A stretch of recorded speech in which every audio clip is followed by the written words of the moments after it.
الحمد للہ رب العالمین والصلاة والسلام علی الانبیاء والمرسلین اعوذ باللہ من الشیطان الرجیم بسم اللہ الرحمن الرحیم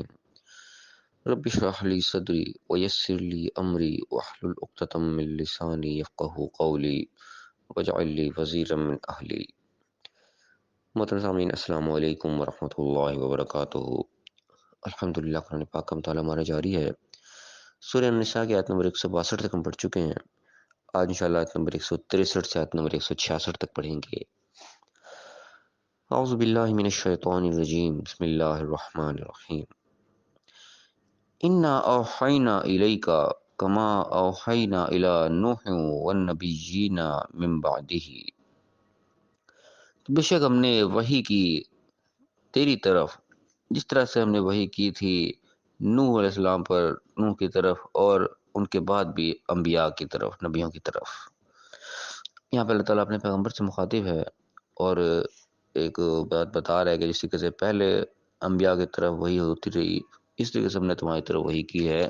یعنی کہ جو لوگ آپ صلی اللہ علیہ وسلم کے بارے میں انکار کرتے تھے، شک کرتے تھے کہ نہیں یہ نبی نہیں ہو سکتے، اس طرح اعتراضات کرتے تھے، مختلف قسم کے اعتراض کرتے تھے، ان کی طرف گواہی کی قسم کی دی جا رہی ہے کہ کوئی نیا کام نہیں ہونے لگا۔ پہلے جس طریقے سے وہی آتی رہی، نوح علیہ السلام کی طرف بھی آئی، میں نے نوح علیہ السلام کا نام لیا گیا کہ وہ جلیل القدر پیغمبر کے، جن کے بعد ساری، جن کو آدم ثانی بھی کہا جاتا ہے، ایک بہت بڑا یعنی کہ حادثہ ہوا، اس کے بعد ساری قوم جو ہے عذاب کی صورت میں دو چار اس پوری دنیا ملیاں میٹ کر دی گئی، دوبارہ پھر وہاں سے دنیا چلی۔ یعنی کہ سب لوگ، عرب کے لوگ جن سے مخاطب ہے قرآن براہ راست، وہ بھی ان سے واقف تھے کہ نوح علیہ السلام بہت بڑے پیغمبر گزرے ہیں، تو ان کا حوالہ دیا جا رہا ہے، ان کا ثبوت کے طور پہ پیش کیا جائے گا، جس سے کہ ان کی طرف وحی کی گئی اور دوسرے انبیاء کی طرف بھی وحی کی گئی، اس طرح آپ نے تمہاری طرف بھی وحی کی ہے۔ کوئی ایسی انوکھی بات نہیں ہوگی، یہ لوگ حیران ہو رہے ہیں کہ ایسا کیسے ہو سکتا ہے، ایسا نہیں ہو سکتا۔ اللہ نے ایک طرح کے دلیل کے طور پہ بات کی کہ ہم نے ایسے ہی تم پر وحی کی ہے جیسے کہ پہلے انبیاء کی طرف کی تھی۔ وَأَوْحَيْنَا إِلَىٰ إِبْرَاهِيمَ وَإِسْمَاعِيلَ وَإِسْحَاقَ وَيَعْقُوبَ وَالْأَسْبَاطِ وَعِيسَىٰ وَأَيُّوبَ وَيُونُسَ وَهَارُونَ وَسُلَيْمَانَ۔ اور اللہ تعالیٰ نے ایک لسٹ گنوا دی کہ جس سے ہم نے وہی کی تھی ابراہیم علیہ السلام کی طرف، اسماعیل علیہ السلام، اسحاق علیہ السلام، یعقوب علیہ السلام اور ان کی اولاد، اور عیسیٰ علیہ السلام، ایوب علیہ السلام، یونس علیہ السلام، ہارون علیہ السلام اور سلیمان علیہ السلام، تمام کا ایک لسٹ گنوا دی کہ تمام کی طرف ہم نے وہی کی تھی، اسی لیے تمہاری طرف کی ہے۔ وَآتَيْنَا داؤد زبورا، اور داؤد علیہ السلام کو تو ہم نے زبور بھی عطا کی تھی۔ یعنی تمام چیزیں وہ بیان کر دیں یہاں پہ جن کو وہ لوگ بھی واقف تھے ان ناموں سے اور چیزوں سے، اس تاریخ سے واقف تھے کہ تمام بھی ایک طریقے سے وہی اللہ کی آتی رہی ہے، تو ان کے ثبوت کے طور پہ پیش کیا کسی طریقے سے ہم نے تمہاری طرف وہی کی جیسے ان کے ثبوت کی ضرورت دی تھی۔ اب یہ بھی یعنی کہ آیت اپنی نوعیت کی خاص آیت ہے کہ یہاں پہ اتنے انبیاء کا نام ایک دم ایک لائن کے اندر آیا ہے، پورے قرآن میں چند مقامات اس قسم کے ملتے ہیں، ان میں سے ایک یہ بھی ہے۔ تو یہاں پہ اصل میں وہی کی طرف اشارہ کیا جا رہا ہے، وہی کے لفظ کو بھی ہم تھوڑا سا غور کر لیں، یہاں پہ ہم یاد رکھیں، آئندہ ہم مزید پڑھیں گے اس لفظ کو تو ہمیں یہ چیز یاد رہنی چاہیے کہ وہی کا جو اصل مفہوم ہوتا ہے، عام طور پہ ہمارے ذہن میں یہ ہے کہ وہی کا لفظ ہم انبیاء کے ساتھ خاص سمجھتے ہیں کہ وہی صرف انبیاء کی طرف ہی ہوتی ہے، لیکن اللہ تعالیٰ نے انبیاء کے علاوہ بھی اوروں کے لیے بھی وہی کا لفظ استعمال کیا ہے، وہ ہم آئندہ پڑھیں گے تو ہمیں ان شاء اللہ تعالیٰ مزید کلیئر ہو جائے گا۔ وہی کا جو اصل مفہوم تمام آیات کی روشنی میں سمجھ میں آتا ہے اس طریقے سے یہ ہے کہ وہی اصل میں ایک خفیہ پیغام کو کہا جاتا ہے، ایک سیکرٹ میسیج اس طریقے سے کہتے ہیں کہ صرف بھیجنے والے کو اور وصول کرنے والے کو پتہ ہوتا ہے، اس کو اور کسی کو کوئی پتہ نہیں رہتا کیا پیغام آ رہا ہے۔ تو یہ خفیہ پیغام جو اللہ کی طرف سے آتا ہے، جو بھی ایک دوسرے کے طرف کوئی بھی بھیج سکتا ہے، یہ خالی اللہ اور نبی کے لیے بھی خاص نہیں ہے، قرآن میں اوروں کے لیے بھی یہ لفظ استعمال ہوا ہے، جگہ جگہ جب ہم پڑھیں گے تو یہ انشاءاللہ یہ بات مزید کلیئر ہوتی چلی جائے گی۔ فی الحال ضمن صرف ہم چیز کو ذہن میں رکھیں تو وہی کا اصل مفہوم جو قرآن کے سمجھ میں آتا ہے وہ ہے کہ خفیہ پیغام جو کوئی بھی کسی کو بھیج سکتا ہے، جو اور کسی کو پتہ چلنا چاہیے، صرف بھیجنے والے کو پتہ ہے یا وصول کرنے والے کو پتہ ہے کہ وہ پیغام آ رہا ہے، اس چیز کو، اس خفیہ پیغام کو اصل میں وہی کہا جاتا ہے۔ تو یہاں پہ اللہ تعالیٰ نے وہی کا بتایا کہ کسی باقیوں کی طرف کی، اس طرح ہم نے تمہاری طرف بھی کی۔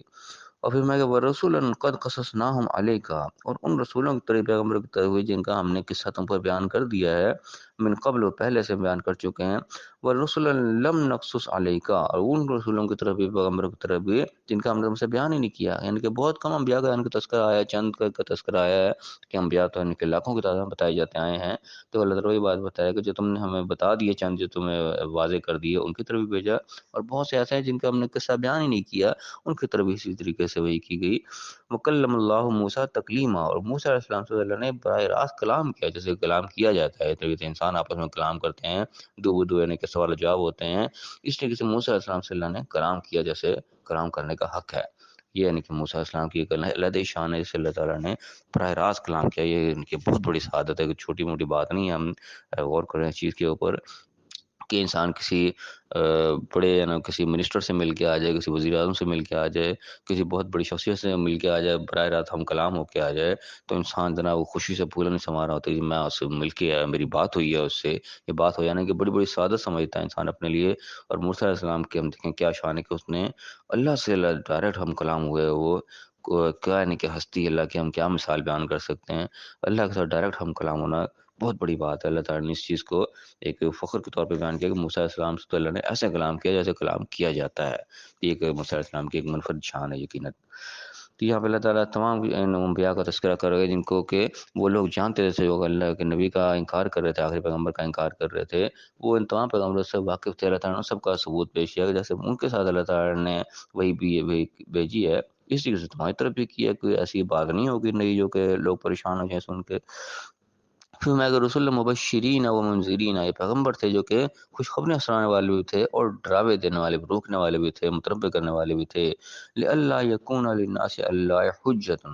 بعد الرسل، یہ سب بندوبست اللہ نے کیوں کیا کہ لوگوں کے پاس اللہ کے خلاف کوئی حجت باقی نہ رہ جائے، اللہ پہ کوئی الزام نہ دے سکے، اللہ تو نے ہمیں بتایا ہی نہیں، ہمیں تو الرٹ ہی نہیں کیا۔ کب کہ بعد الرسل، پیغمبر آ جانے کے بعد، یعنی کہ پیغمبر جب آ گئے، اللہ کی طرف سے پیغام پہنچ گیا، تو یہ پھر وہ بہانہ جو ہے وہ ختم ہو گیا، حجت ختم ہو گئی کہ اب اللہ سے کوئی شکایت نہیں کر سکتے کہ اللہ ہمیں نہیں پتہ لگا، تم نے ہمیں گرفتار کر لیا، ہمیں تو عذاب دینے لگا ہے، ہمیں تو پتہ ہی نہیں چلا کہ حق یہ تھا۔ نہیں، حق کو اللہ نے آخری درجے میں واضح کیا ہے پیغمبروں کے ذریعے، اپنے کتابوں کے ذریعے، اور ہمارے لیے بھی اللہ تعالیٰ نے آخری کتاب کو ایسا محفوظ کر دیا قیامت تک کے لیے کہ اس کتاب کے نزول کے بعد کوئی شخص جو ہے اللہ کے سامنے یہ حجت نہیں پیش کر سکتا، اپنے بہانہ عذر نہیں پیش کر سکتا کہ اللہ میرے تو پیغام پہنچا نہیں۔ جی کس وقت قرآن پہنچ گیا، یقیناً اس کے طرف پیغام پہنچ گیا، اور کوئی نہ دیکھے، نہ سمجھے، نہ پڑھے، اس کو کوئی توجہ نہ دے، تو یہ اس کا قصور ہے، اللہ تعالیٰ کا قصور نہیں ہے۔ اللہ تعالیٰ نے بندوبست پورا کر دیا۔ کیا اللہ نے بتا رہا ہے کہ کیوں اللہ نے اس لیے بھیجے کہ لوگوں کے پاس کوئی بہانہ باقی نہ رہ جائے اللہ کے خلاف۔ مکان اللہ عزیز الحکیم، اور اللہ تعالیٰ تو ہے ہی غالب اور حکمت والا ہے، ان کی زبردست ہے، وہ کسی کو پکڑنا چاہے کوئی اسے پوچھ بھی نہیں سکتا، کوئی اس سامنے زبان بھی نہیں لا سکتا، اس نے اس کی قدرت ہے کہ اس کی اجازت سے بغیر پتہ بھی نہیں ہلتا، مشہور بات ہے ہم سنتے ہیں۔ تو اللہ تعالیٰ غالب پہ پورا ہے، لیکن حکیمہ حکمت کے ساتھ جو اس کی کہاں حکمت سے خالی نہیں ہے۔ اللہ تعالیٰ کسی کے بعد کوئی ظلم نہیں کرتا، کوئی کسی کا زیادتی نہیں فرماتا، اللہ تعالیٰ پورا جو ہے بندوبست کرتا ہے، ہر چیز کا پورا چانس دیتا ہے، موقع دیتا ہے۔ انسان خود جب راستہ سے بھٹکتا ہے تو پھر وہ یہ سزا کا مستحق ٹھہراتا ہے۔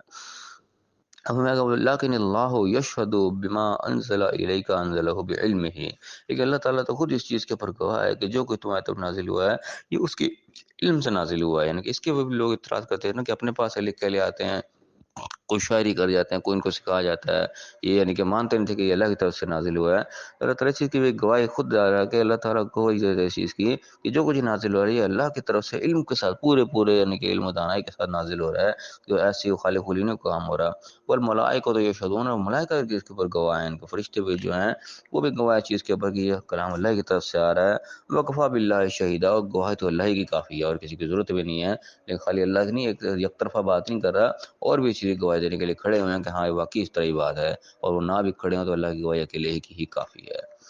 تو بہرحال یہ ان کا آج کے اندر اللہ تعالیٰ نے وہ حجت تمام کر اس چیز کے اوپر کہ جو لوگ انکار کر رہے ہیں وہ پہلی حقیقتوں کو جانتے ہیں، ان کو مانتے ہیں۔ یہ انکار کرنا ان کو صرف ہٹ دھرمی پر ڈھٹائی کے اوپر مشتمل ہے، ورنہ اللہ تعالیٰ نے ثبوت کے طور پہ ساری چیزیں پیش کی کہ سب کچھ تم مانتے ہو، جب تمہارے سامنے یہ سارا کچھ ہوا ہے تو اس میں ماننے میں آخر کیا حرج ہے۔ تو بہرحال یہ حجت تمام کرنے کا ایک اللہ کا انداز ہے۔ اللہ تعالیٰ نے ہر معاملے کے اندر اس طریقے سے حجت تمام کی کہ جو چیزیں انسان آلریڈی مان رہا ہوتا ہے انہیں کو ثبوت کے طور پر اللہ تعالیٰ پیش کر کے بیان کر دیتا ہے کہ جب یہ مان رہے ہو تو اسی کے مقابلے میں یہ بھی، اس کو نہ ماننے کی کیا وجہ ہے۔ تو جو سمجھدار ہوتا ہے وہ یقیناً سمجھ جاتا ہے، بات کو مان بھی لیتا ہے، لیکن جس نے ڈھٹائی کے اوپر رہنا ہے اور اس نے یہ ٹھان رکھی کہ نہیں ماننا، ظاہر اس کا کوئی علاج نہیں، اس کے لیے پھر اللہ نے سزائے مقرر کر رکھی ہے۔ تو اللہ تعالیٰ میں صحیح معنوں میں حق کو سمجھنے کی، حق کو پہچاننے کی، اس کو تسلیم کرنے کی، ماننے کی توفیق عطا فرمائے۔ ڈھٹائی سے اللہ تعالیٰ محفوظ فرمائے اور دنیا اور آخرت دونوں جگہ کامیاب فرمائے۔ آمین۔ وآخر دعوانا الحمد للہ رب العالمین۔